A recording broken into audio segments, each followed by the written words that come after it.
এই বংশং কইরা শিক্ষার উন্নয়ন হবে না। শিক্ষার উন্নয়ন যেগুলো আগে ছিল এইগুলা ফইরাই দেখছি, এখন যে ম্যাজিস্ট্রেট গুলো এখন আছে সবগুলো আগের সিলেবাসের ম্যাজিস্ট্রেটের কথা বলেন, ঠিক না বেটি?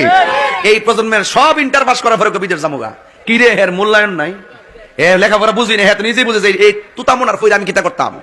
এই জন্য আমি বলবো এই শিক্ষার জায়গাটাকে আরো নজরদারি করতে হবে, কথা বলেন ঠিক কিনা? শুধুমাত্র পাস করলেই বিদ্যা অর্জন হয় না, মূলত বেসিক নলেজ মাথায় ঢুকতে হবে, কথা বলেন ঠিক কিনা? ওই দিন দেখলাম ইয়াদ গেলাম নবীনগর গেলাম, যাই বললাম এবির সূত্র কি কর, হ্যাঁ ইন্টারে পরে হ্যাঁ পারে না, হ্যাঁ পারছে রে, হ্যাঁ পারছে, হ্যাঁ আবার জিকির করেন, আমার জিকির করেন কোন ক্লাস পারছ ইন্টারে, এবির সূত্র ক পারি না, তো এর দূরে বেট কিতে রইছে। পরে আমি কই দিছিলাম নি কথা, আমি কইছিলাম নি আমি পারছি নি বেটা, এটা আমরা আগের লেখাপড়াটা ভালো ছিল। আমরা তো এখন যে অ্যাপ্লিকেশনটা শিখছি, লেটারটা শিখছি, এরপর রচনাগুলো শিখছি ইংলিশে, এখনো আমাদের অনেকগুলো রচনা মুখস্থ আছে, কিন্তু এরা যারা আছে এগুলা নাই, আগের দিন নাই, এই জায়গায় অনেক পরিশুদ্ধ